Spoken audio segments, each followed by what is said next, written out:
Estamos hoje trazendo a última mensagem dessa série, José do Egito como um tipo de Cristo, amém? Durante 2 meses aqui, nós podemos ler textos nos quais tivemos a oportunidade de observar a vida de José, filho de Jacó. Nós vimos alguns episódios, algumas declarações dele, nas quais apontavam e apontam, para a pessoa do Senhor Jesus. Como em todo culto eu sempre disse, vou repetir: pastor, o que é isso? José como um tipo de Cristo. O que é isso? Tipologia é uma matéria, é uma disciplina quando você estuda teologia, que vai estudar eventos, anota na sua agenda, eventos, objetos e personagens, amém? Que apontam para o Novo Testamento, que apontam para a pessoa e para a obra de Jesus Cristo.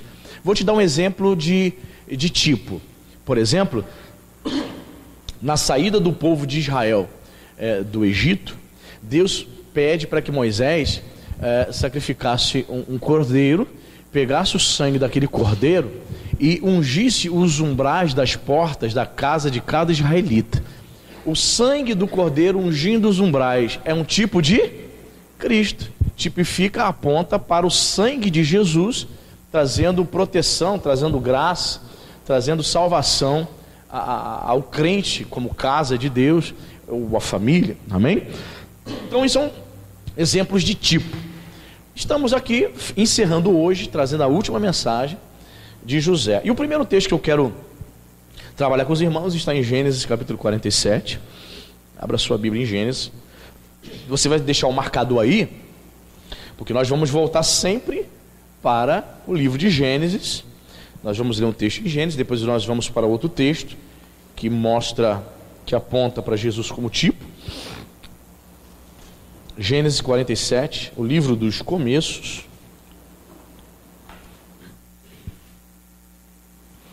Versículo 15.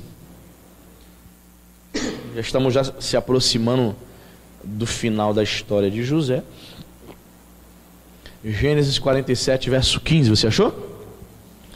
Diz assim a palavra de Deus: tendo-se acabado, pois, o dinheiro na terra do Egito e na terra de Canaã, foram todos os egípcios a José e disseram: dá-nos pão, porque haveremos de morrer em tua presença, porquanto o dinheiro nos falta. Amém? Deixa eu guardar marcadinho aí. Você vê que os egípcios, dessa vez não foram os irmãos de José, dessa vez foi o povo egípcio que sentiu a fome e foi procurar a José. Amém? Deixa marcado aí, eu também vou deixar marcado. Eu gostaria de ler com você um texto muito conhecido que está no Evangelho de João, capítulo 11.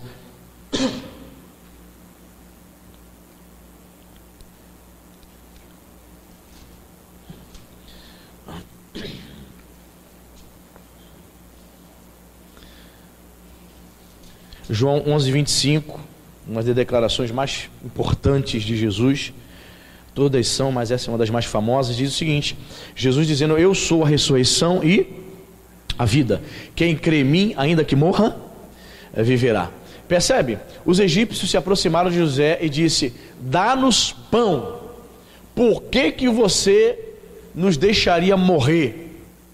Perfeito? Então José, no Egito, era a única pessoa que poderia permitir que aquelas pessoas continuassem o quê? Vivendo. Só ele poderia conceder a vida, literalmente. Era a única pessoa que poderia ser buscada naquela época, na qual as pessoas receberiam sustento e vida.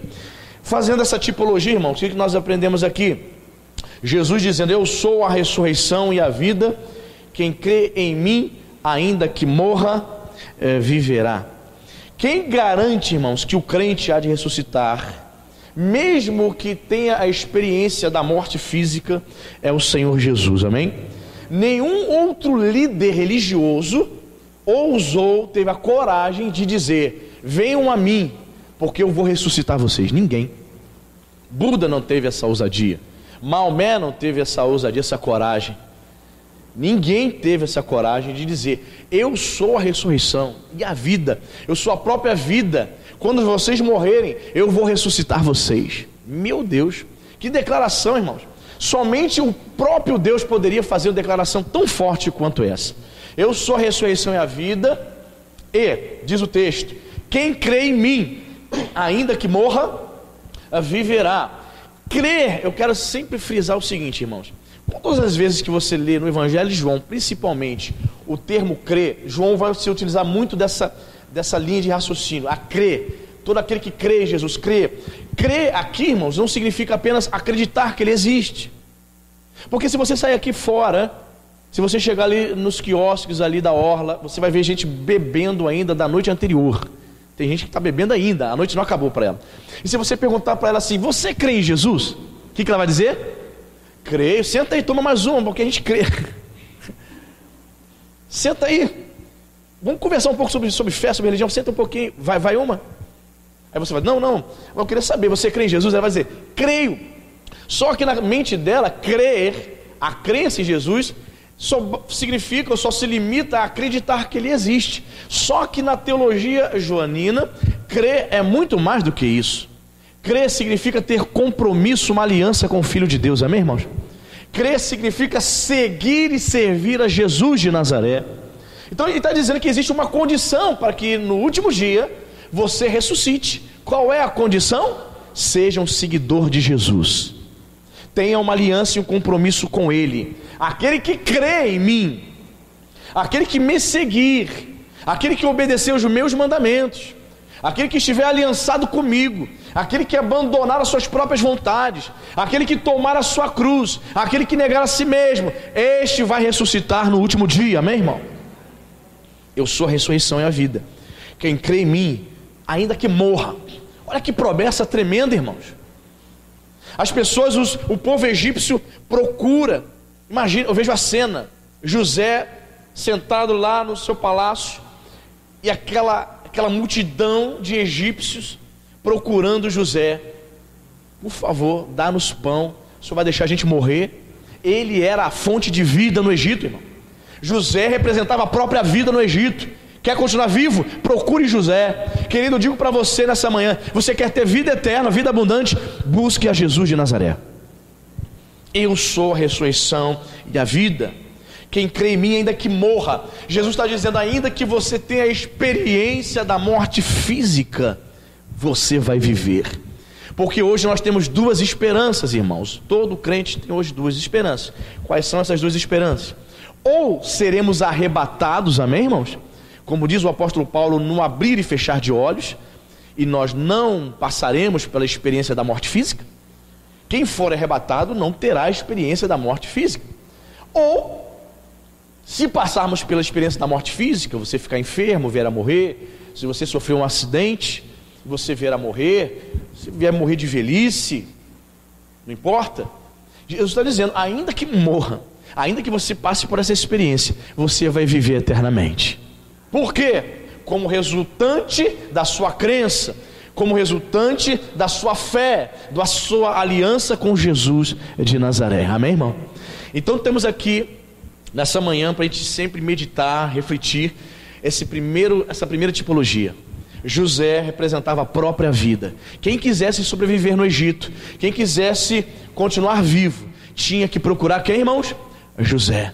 Quem deseja ter vida eterna hoje não procurará Buda nem Maomé, vai procurar Jesus de Nazaré. Até rimou, né, irmão? Segunda tipologia. Voltemos para Gênesis 47.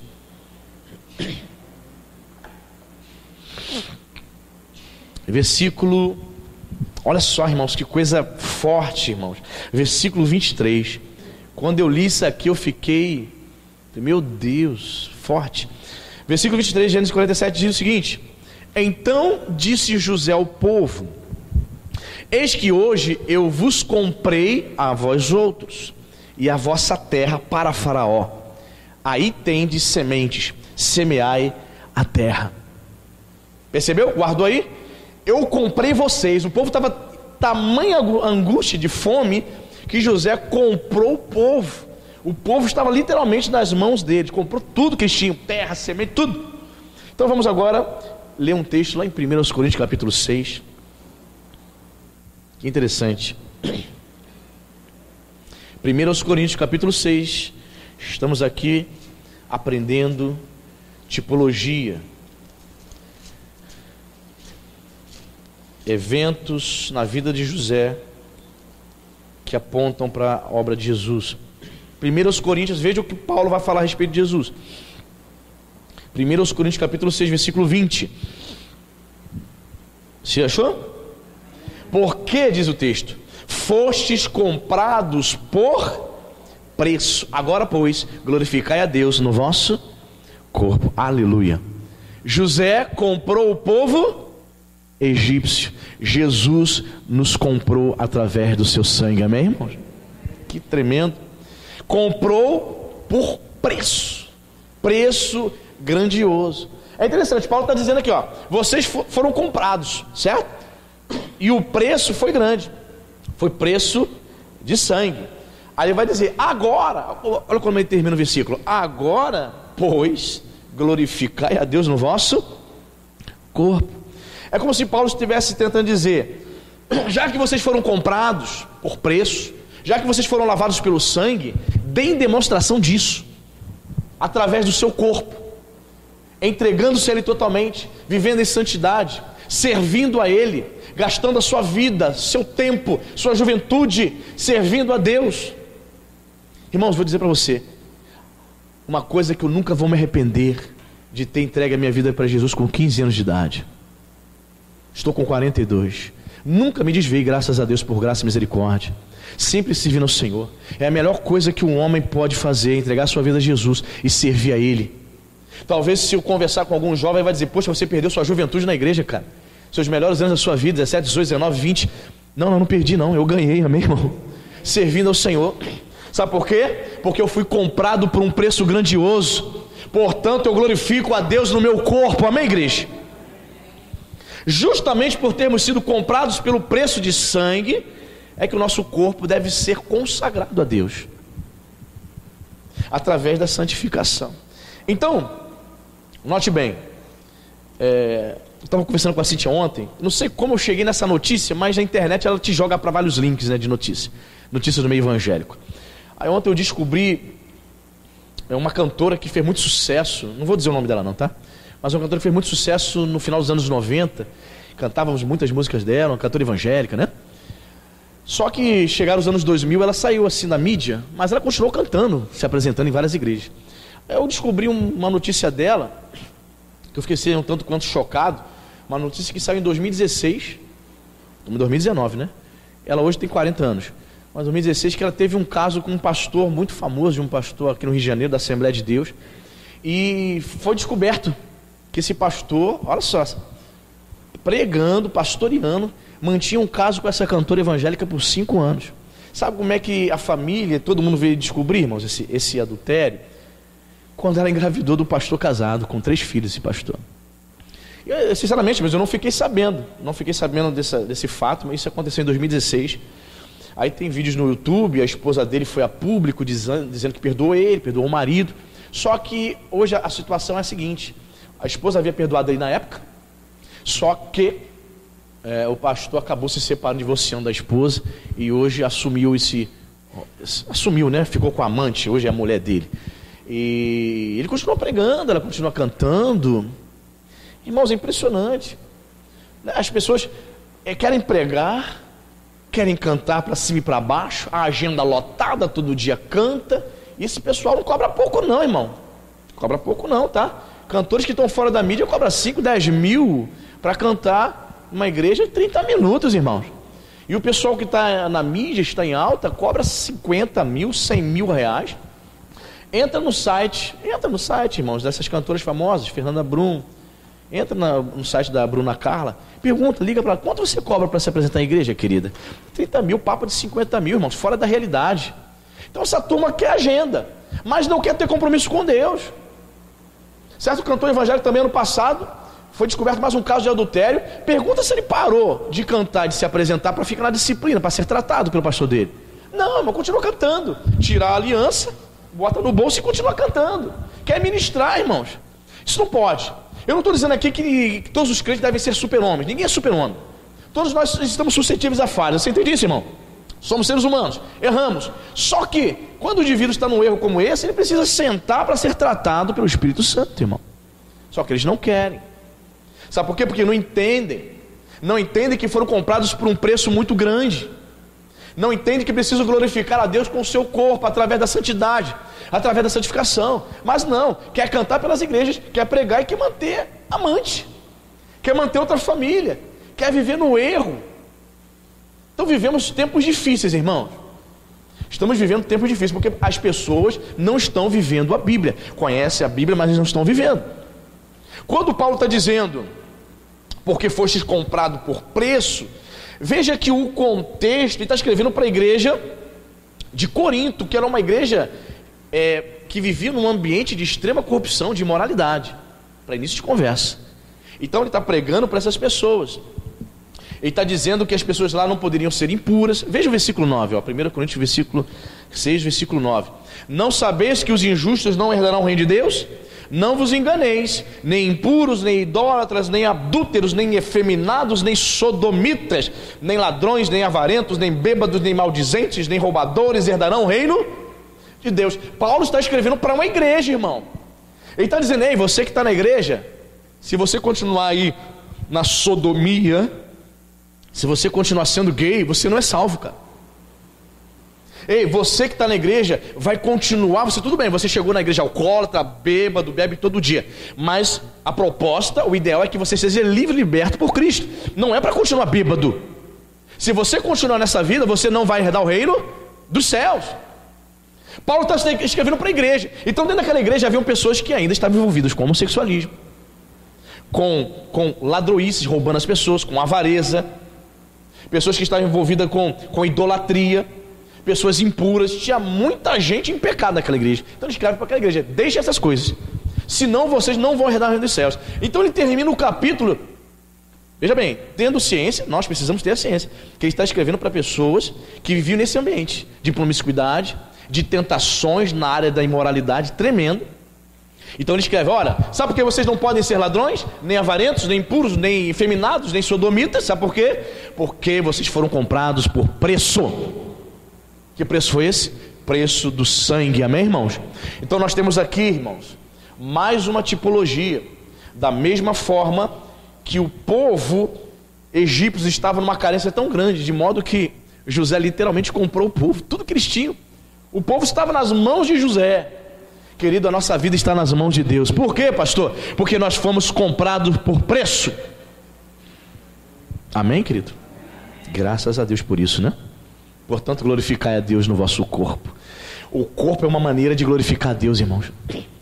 O crente que não entende isso, ele vai se deixar levar pela imoralidade. A nossa carne quer buscar a imoralidade. Para um homem, irmã, presta atenção, vou falar um negócio para a senhora. Para muitas mulheres, elas se contentam em se casar com um homem e viver a vida toda com esse homem, se relacionar sexualmente só com esse homem a vida toda. Mas para o homem, isso, se tivesse a oportunidade de ter mais mulheres, se fosse da cultura brasileira, e se não fosse crime pela lei brasileira, se isso fosse incentivado na nossa cultura no Brasil, ter muitas mulheres, seria algo normal. Um homem chegar dentro da igreja, acompanhado de 3, 4 mulheres a tirar colo e uns 25 filhos. É porque não é a nossa cultura, é uma cultura oriental. Qual é o mais comum na cultura oriental? Você vê a poligamia, um homem com várias mulheres? Ou uma mulher casada com vários homens na cultura oriental? Qual é o mais comum? É um homem com várias mulheres. Você não vê na cultura oriental, muito raro, não estou dizendo que não exista, mas é raro, uma mulher casada com 5 maridos, uma mulher com 5 maridos, os 5 maridos vivendo com ela, ou 3 maridos.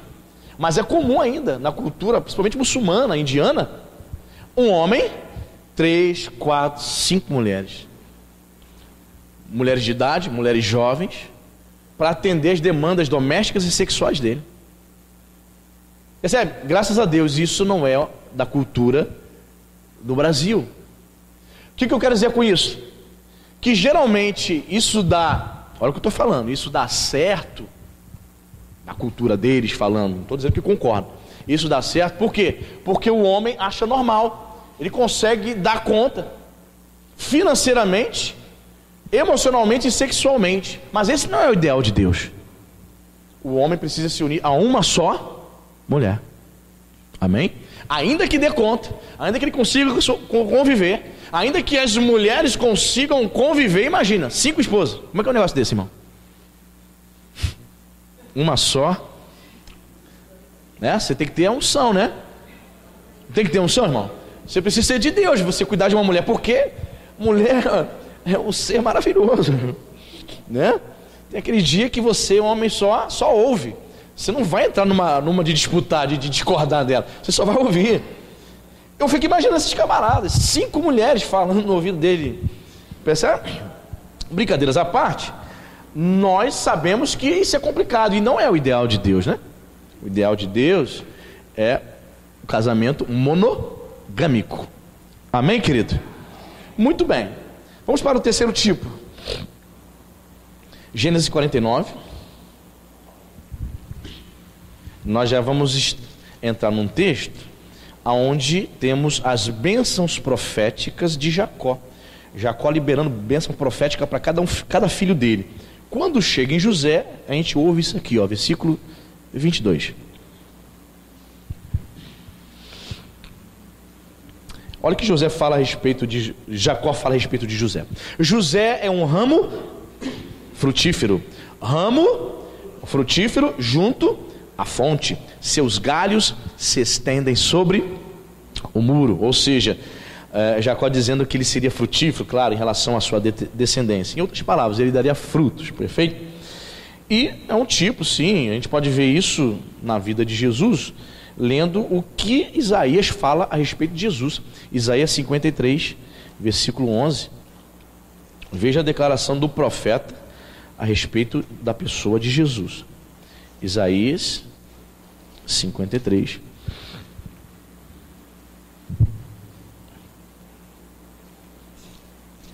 Versículo 11. Isaías profetizando a respeito do Messias, de Jesus.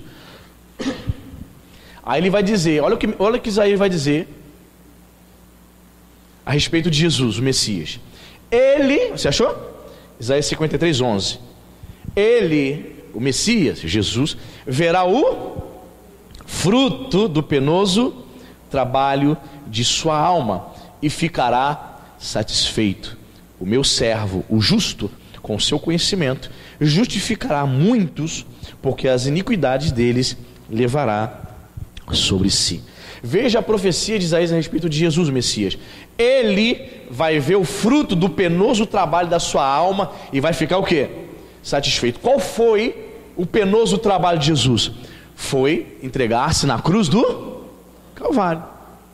O próprio Jesus veria o fruto e ficaria satisfeito.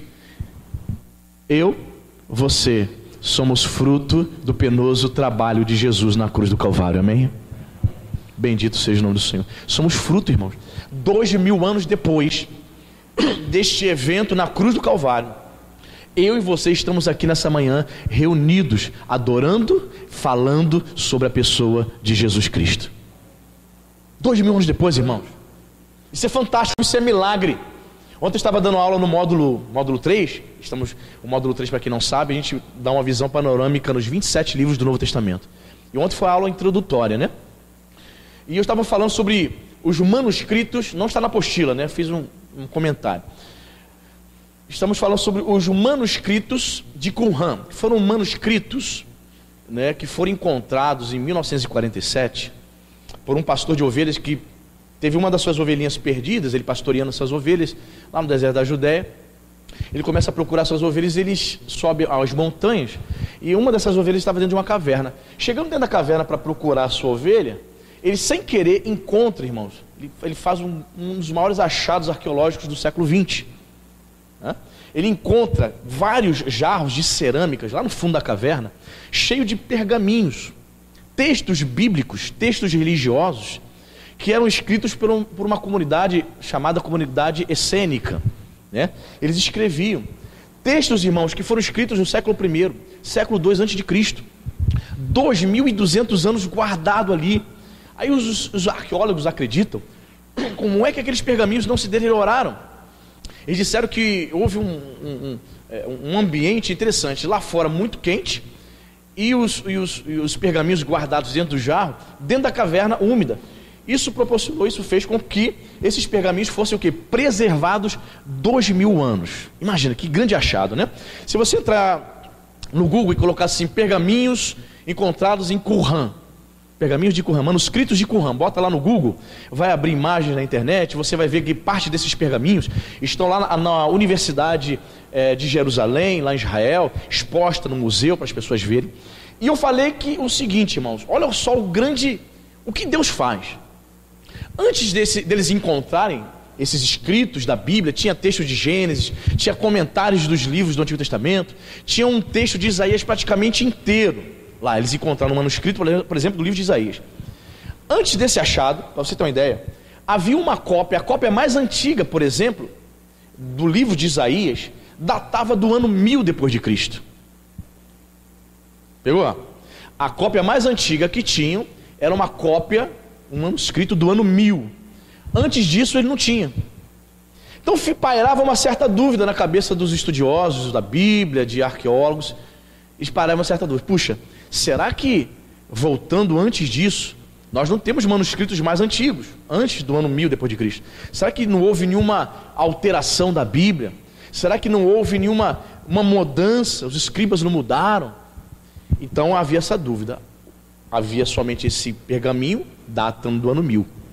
Quando foi encontrado esses pergaminhos nessa caverna, o que aconteceu? Eles encontraram o livro de Isaías do século 2 antes de Cristo. Então eles voltaram no tempo mais 1200 anos. Então temos hoje textos, cópias de 2200 anos. Pegaram, irmãos, essa cópia do ano 1000 e fizeram a comparação com essa cópia de 1200 anos antes. E perceberam, irmãos, que não havia nenhuma mudança. O texto praticamente o mesmo. Claro, há variações do hebraico, né? Existe forma de escrever do hebraico, se difere de tempos em tempos, né?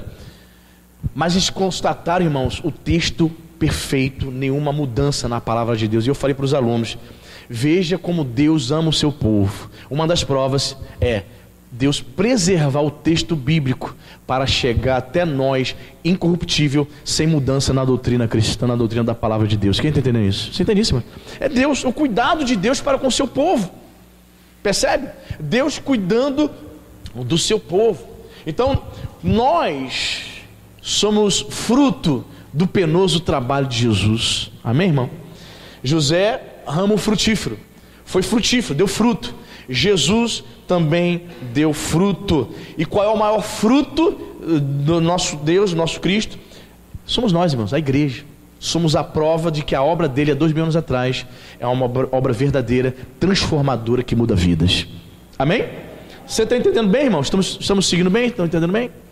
Muito bem. Quarta tipologia.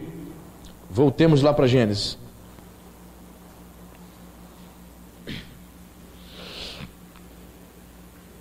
Gênesis 50, capítulo 50. Chegando já ao fim aí do livro de Gênesis, versículo 20 e 21.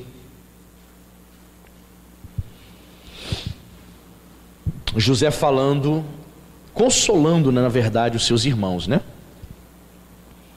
Versículo 19, né? Vamos ler. 50 e 19. Respondeu-lhe José: não temais, acaso estou eu em lugar de Deus? Vós, na verdade, intentastes o mal contra mim, porém Deus o tornou em bem, para fazer como vedes agora, que se conserve muita gente em vida. Olha ali consolando os irmãos dele, ó. Não temais, pois eu vos sustentarei a vós outros e aos vossos filhos. Assim os consolou e lhes falou ao...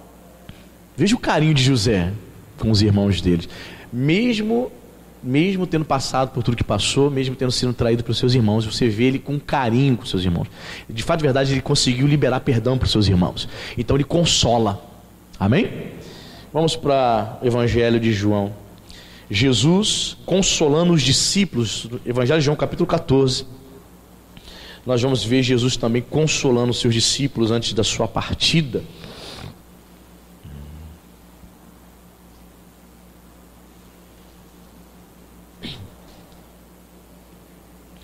Evangelho de João.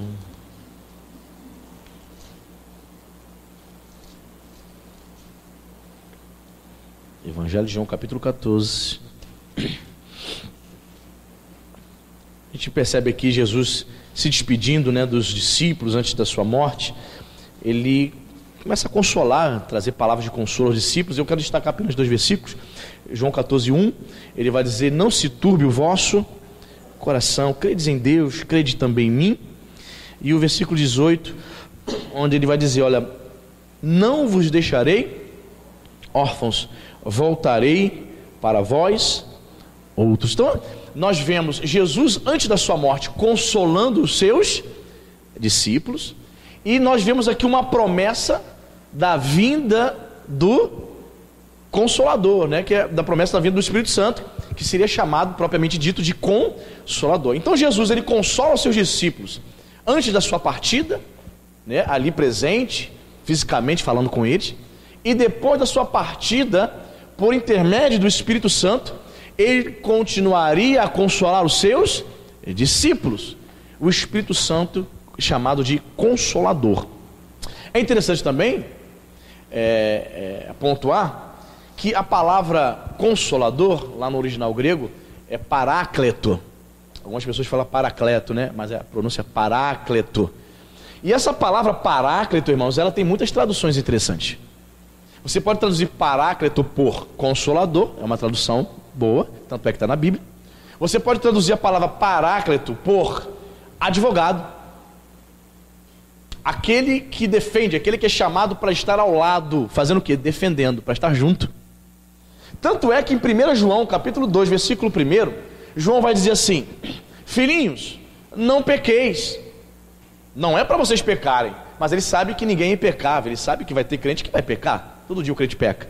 Filhinhos, não pequeis, esse é o ideal. Mas se pecares, todavia, vocês têm um advogado junto ao Pai, Jesus Cristo. Essa palavra advogado no original grego qual é? Paráclito. Interessante, né, irmão? Então, o termo Paráclito pode ser traduzido por Consolador, por advogado. Então, Jesus é Consolador, amém? O Espírito Santo é Consolador.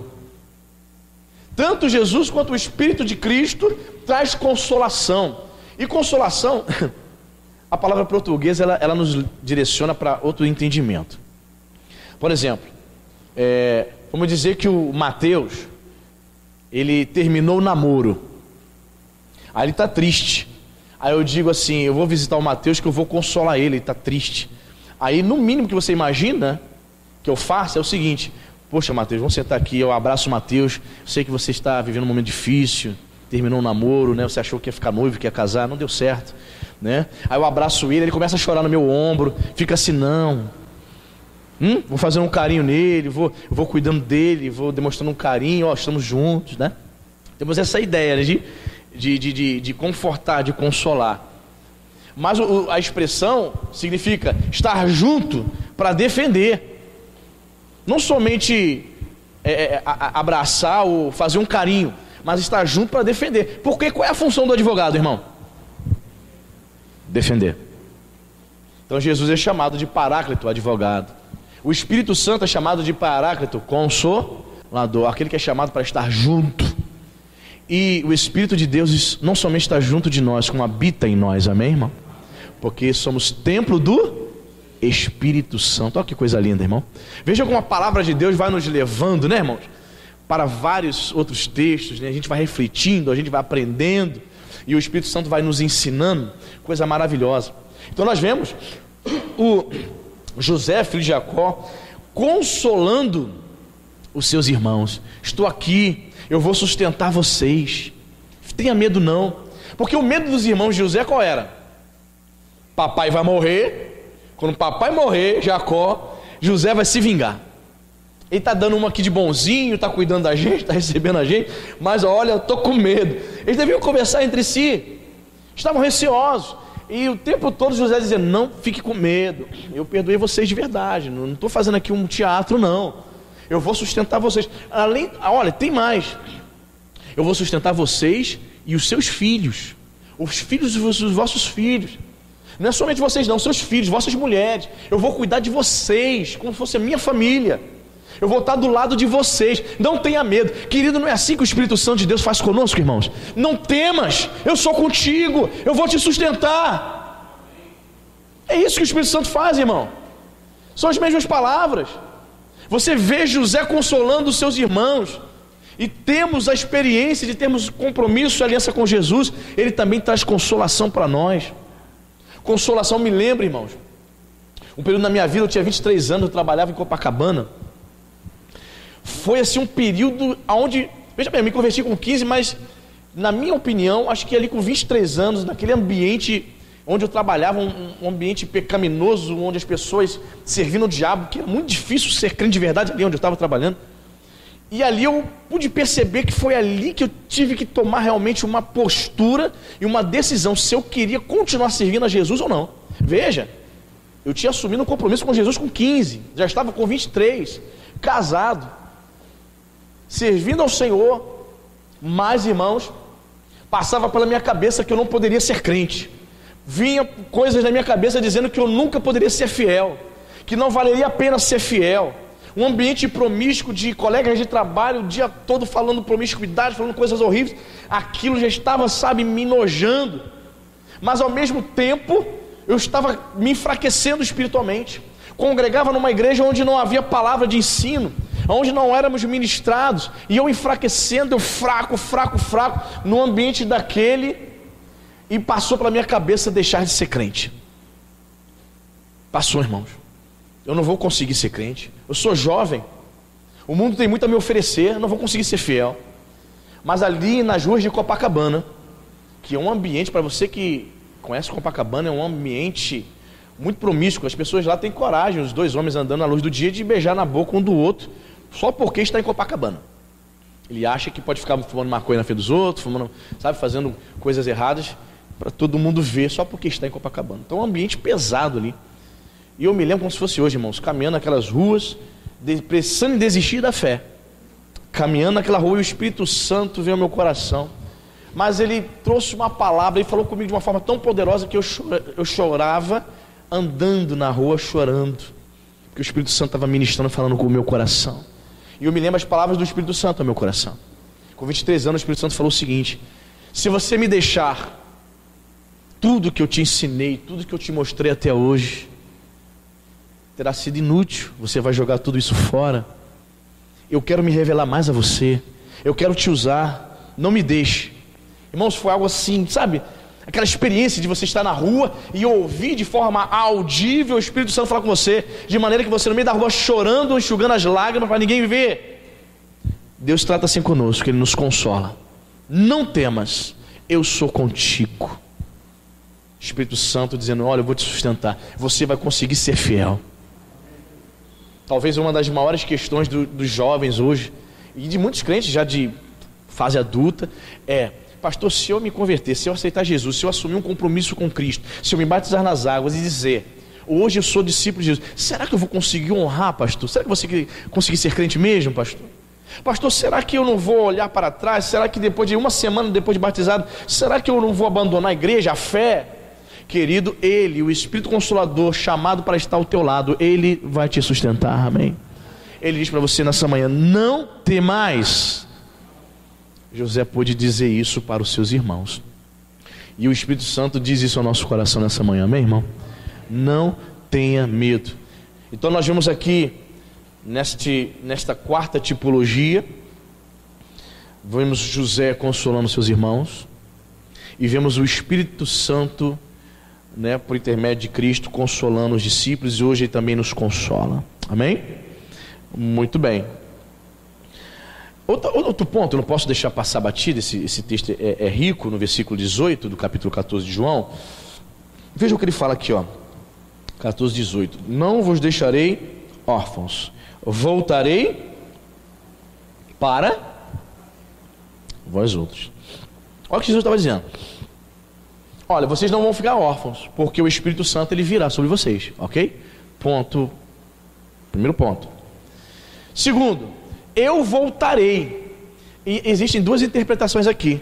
Jesus, de certa maneira, logo após a sua morte, ele volta, porque o Espírito de Cristo vem sobre os discípulos. Mas Jesus também estava falando a respeito da sua segunda vinda. Jesus vai voltar, amém, querido? Voltarei para vós outros. Eu vou, mas eu vou voltar. Então nós temos aqui uma das principais doutrinas do cristianismo, que é o retorno do Senhor Jesus, a segunda vinda de Cristo. O crente que vive como se isso não fosse uma realidade, ele está cego.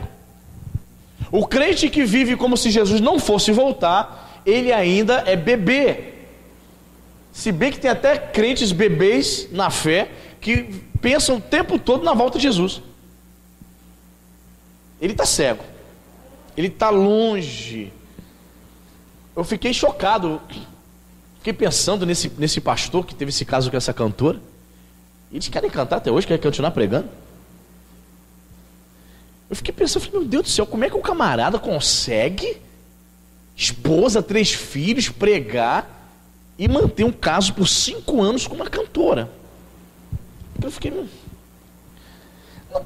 Irmãos, para essa gente, Jesus não vai voltar, não. Essa é história. Essa é a história do gibi da Turma da Mônica. E não acredita em Jesus não, irmão. 5 anos. Não foram 5 meses. Não foi uma aventura sexual de 6 meses, 3 meses. 5 anos. 5 anos o cara subindo ao púlpito com mulher e filhos, pregando e mantendo um caso com a cantora. Só foi descoberto quando engravidou a mulher. E tem mais, né? Essa turma quer continuar pregando e cantando, e se ninguém descobrir, fica 10 anos no pecado. Se não for descoberto, estariam cantando e pregando até hoje. Então essas pessoas não acreditam na volta do Senhor, irmão. Quem acredita na volta do Senhor quer servir a Jesus, quer buscar a Deus, quer orar, quer saber mais da Bíblia, quer estar no culto de ensino de manhã, está presente nos cultos da igreja. Não é ausente, é presente. Tem prazer em estar orando com os outros irmãos aqui. Quem está pensando na volta de Jesus vive a vida cristã. Mas pastor, será que eu só sirvo a Deus vindo no meu culto, pastor? Sim. Capítulo 2 do Evangelho de Lucas. Ana servia ao Senhor no templo com jejum e oração. Estou fazendo nada, só jejum e oração, estou servindo a Deus? Sim. Já era uma idosa de 80 e poucos anos de idade. E qual era o serviço que ela podia fazer? No templo, orando para que o Messias viesse, orando para que a redenção chegasse a Israel, jejuando.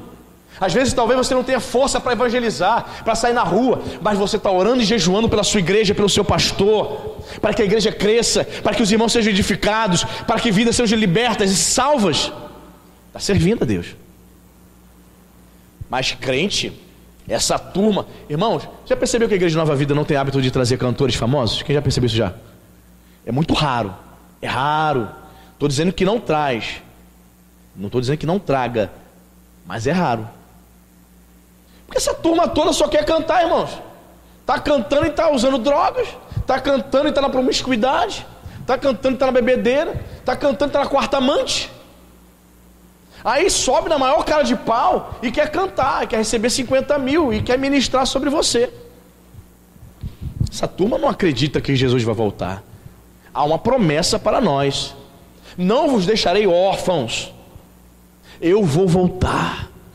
Jesus voltará, irmãos, a próxima volta dele.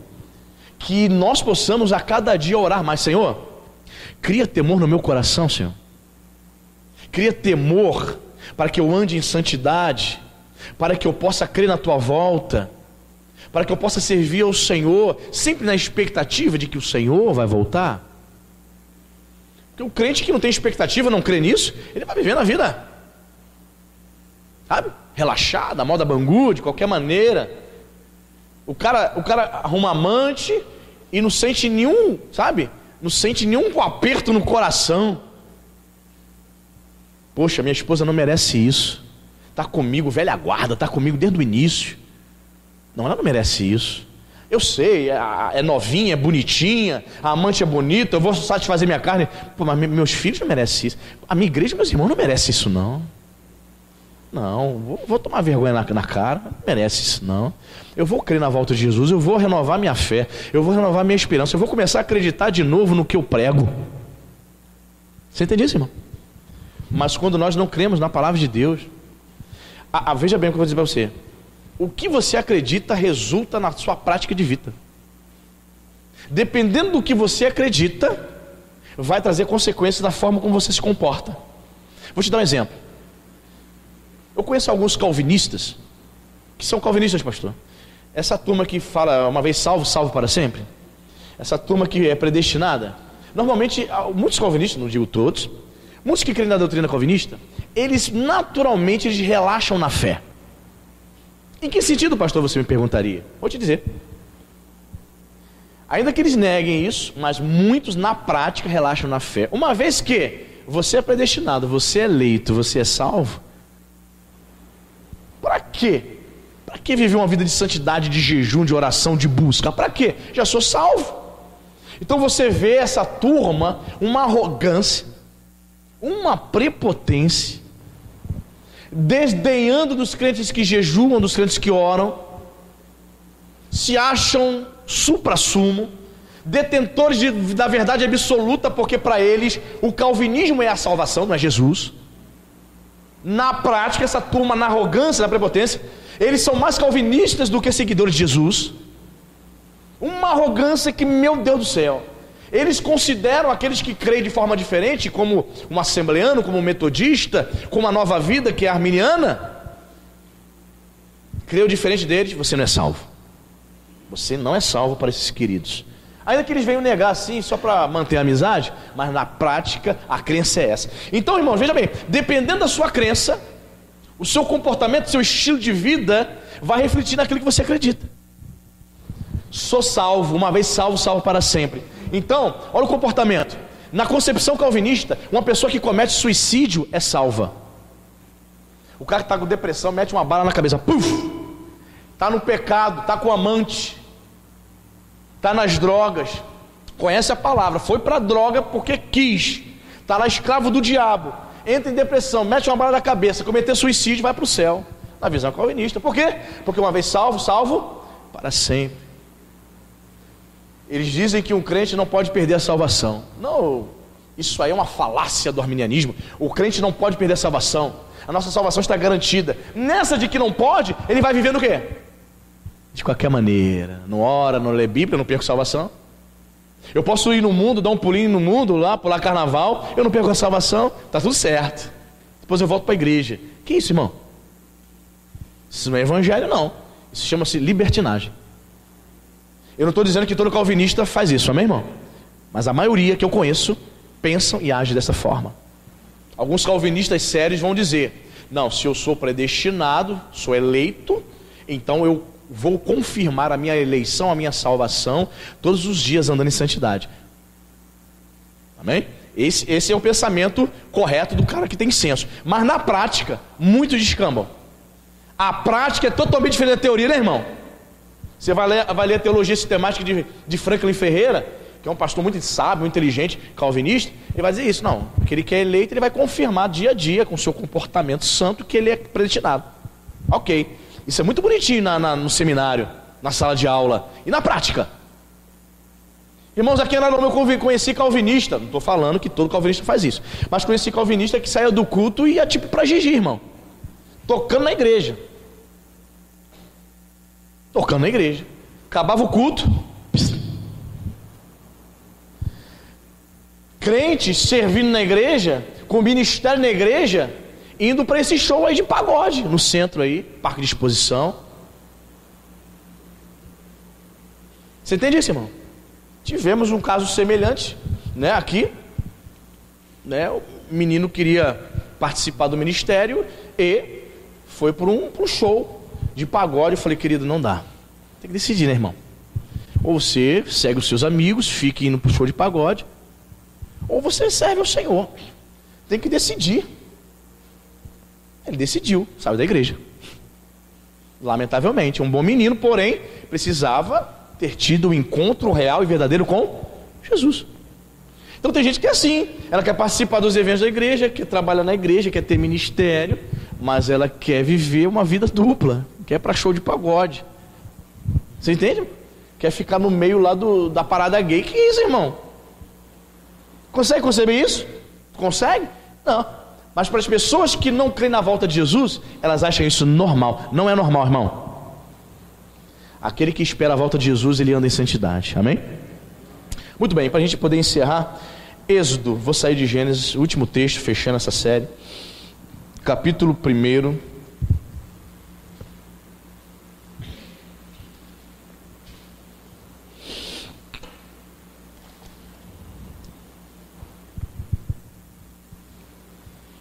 Êxodo, capítulo 1, versículo 8.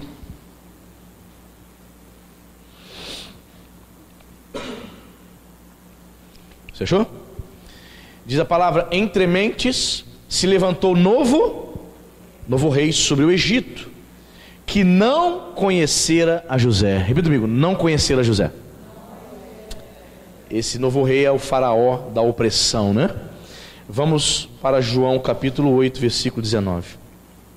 Voltemos para o Evangelho de João, capítulo 8, verso 19.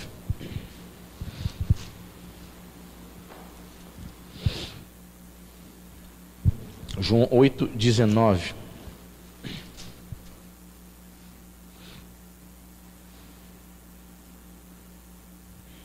Você achou? Então, eles lhe perguntaram: onde está teu pai? Respondeu Jesus: não me conheceis a mim e nem a meu pai. Se conhecesseis a mim, também conhecerias a meu pai. Jesus foi bem claro, sem rodeios. Ele vai dizer assim: vocês não têm Deus. Por quê? Porque vocês não me conhecem. Percebe, irmãos? Mais uma tipologia aqui. Levantou-se um faraó, novo faraó. Não era aquele amigão de José que colocou ele como vice-governador do Egito. Outro faraó. E esse faraó começou a maltratar o povo de Israel. Por quê? Porque não conhecera a José. A semelhança do povo de Israel dos tempos de Jesus, muitos também não conhecem ao Senhor. Nós conhecemos sim, nós conhecemos a Deus Pai, Jesus. Não. Porque se vocês conhecessem a Deus, vocês conheceriam a mim. Não me conheceis a mim e nem a meu pai. Vocês não conhecem não.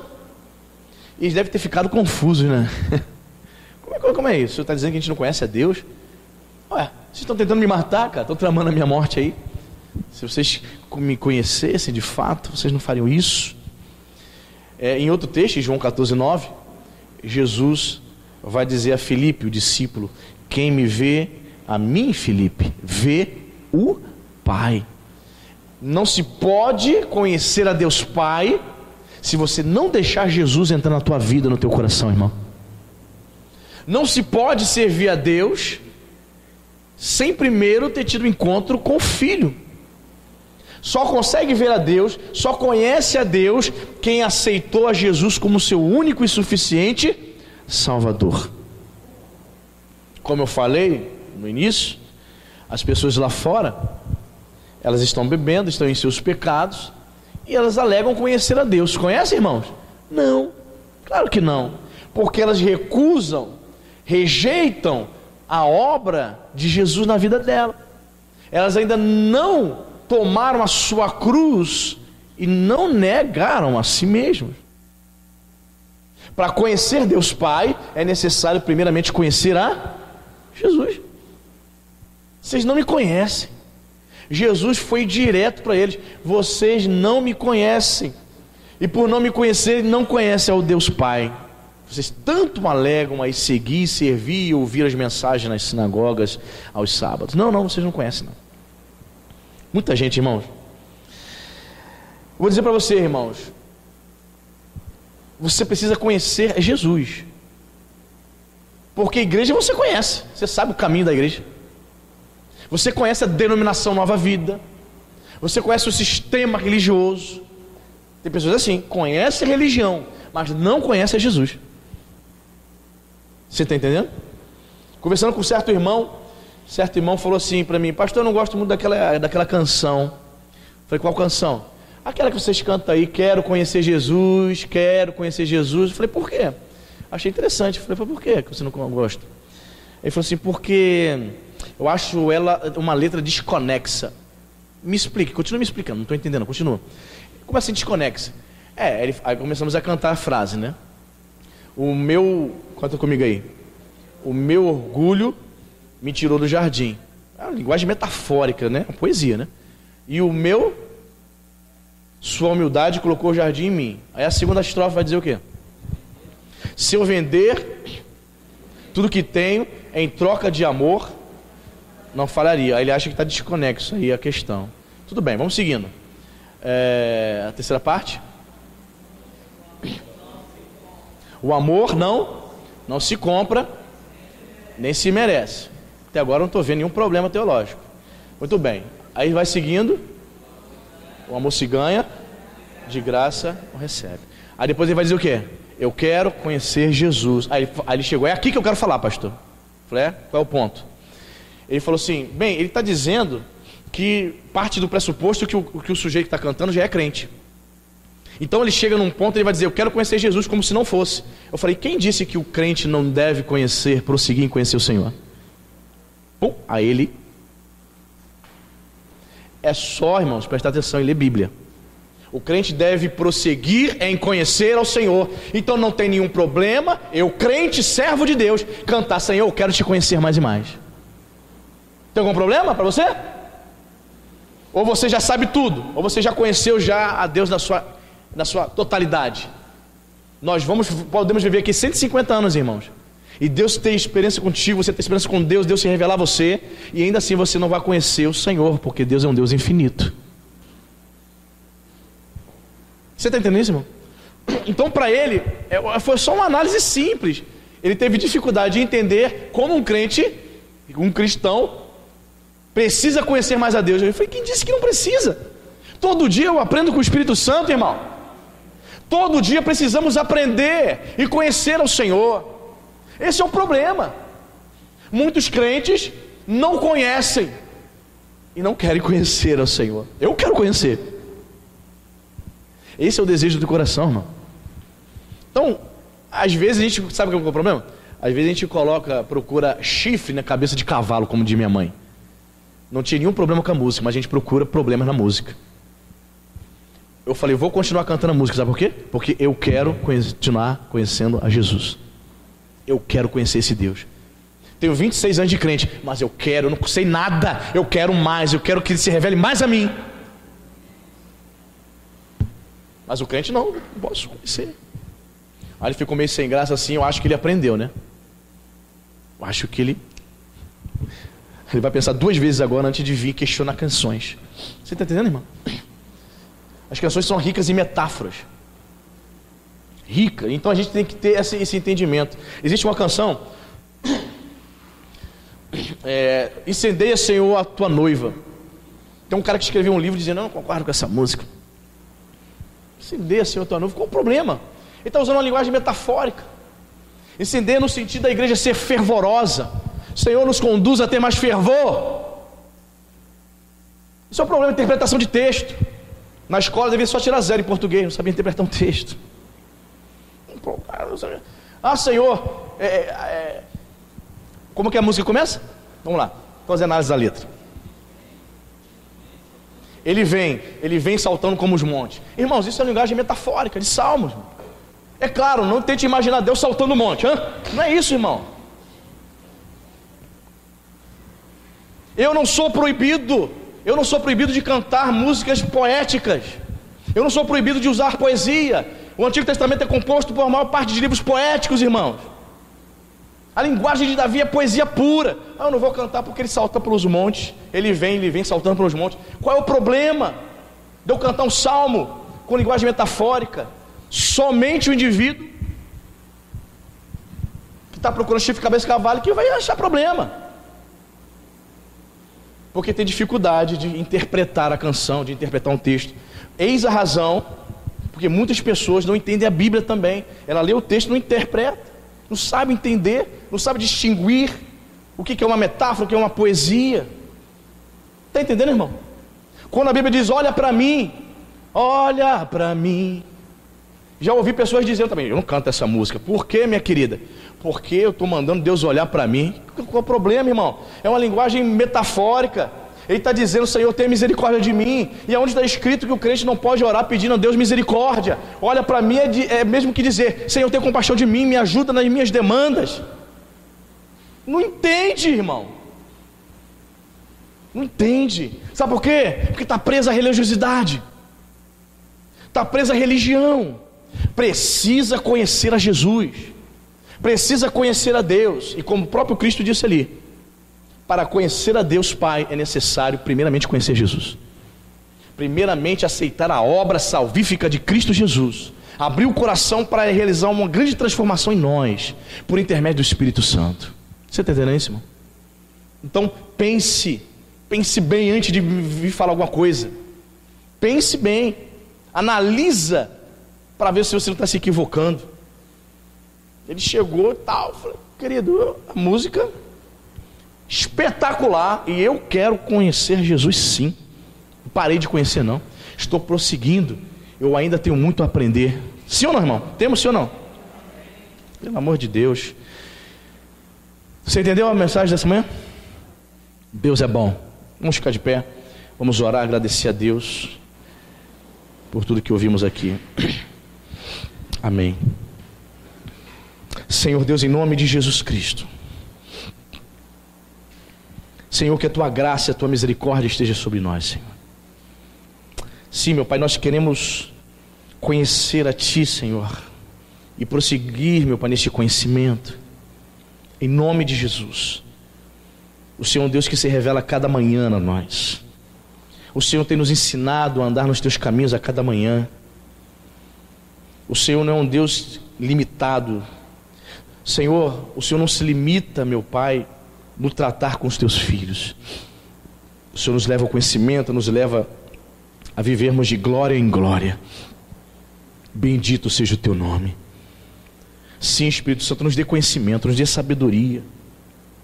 Sim, meu Pai, aprendemos tantas verdades aqui nesta manhã, que o Teu Espírito é consolador, que um dia o Senhor vai voltar, que o Senhor é o Deus da vida.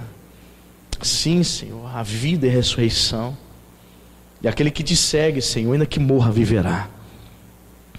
Meu Deus, em nome de Jesus, aprendemos muitas lições aqui nesta manhã, Senhor, mas se nós não colocarmos em prática, Senhor, de que adianta? Nos ajuda, Espírito Santo. Ajuda o Teu povo, ajuda a Tua igreja. Ajuda cada um dos Teus filhos, Senhor. Senhor, eu não sei qual é a dificuldade do meu irmão, desta minha irmã. Eu não sei, Senhor, qual é a dificuldade que ela tem, Senhor, para assumir uma aliança, um compromisso real e verdadeiro contigo. Eu não sei. Mas que ela possa sair daqui, Pai, convicta desta verdade, de que o Senhor nos comprou por preço, um preço grandioso, preço de sangue, para que glorifiquemos o Senhor no nosso corpo, para que vivamos, meu Pai, uma vida santa e irrepreensível. Senhor, muitas pessoas estão, meu Pai, dizendo, professar uma fé, dizendo que seguem ao Senhor, pregam bonito, cantam bonito, Senhor, mas elas não estão glorificando ao Senhor com o seu corpo, com a sua vida.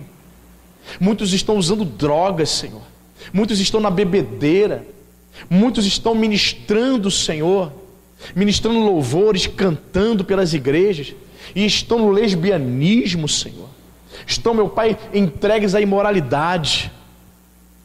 Meu Pai, há uma palavra do Senhor para nós, para que glorifiquemos o Senhor com o nosso corpo, consagrando-nos a cada dia, sim, buscando a Tua face, sim, meu Pai, oferecendo o melhor dos nossos dias, Senhor, a nossa juventude, a nossa energia, o nosso tempo, o nosso dinheiro, oferecendo tudo para honrar e glorificar o Senhor.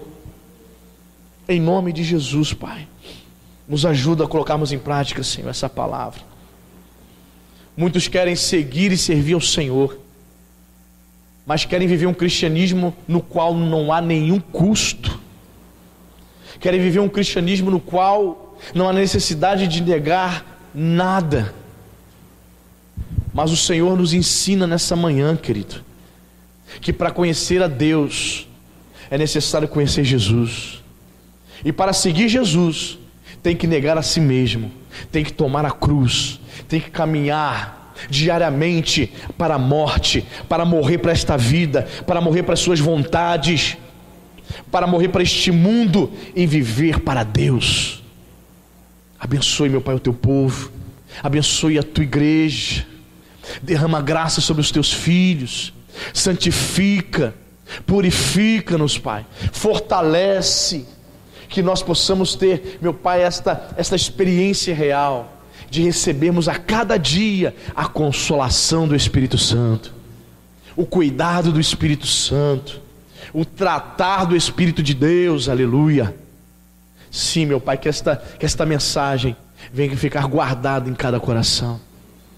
Pai, que tudo que aqui foi dito, Senhor, cada palavra, cada texto que foi analisado, tenha sido, oro para que tenha sido, meu Pai, uma mensagem de revelação, de salvação e de despertamento, sobretudo, em nome de Jesus. Nos abençoe, dá-nos, meu Pai, um domingo cheio da sua presença, um domingo, Senhor, com a nossa família, debaixo da tua graça e proteção. Nos abençoe rica e abundantemente em nome de Jesus. Amém e graças a Deus.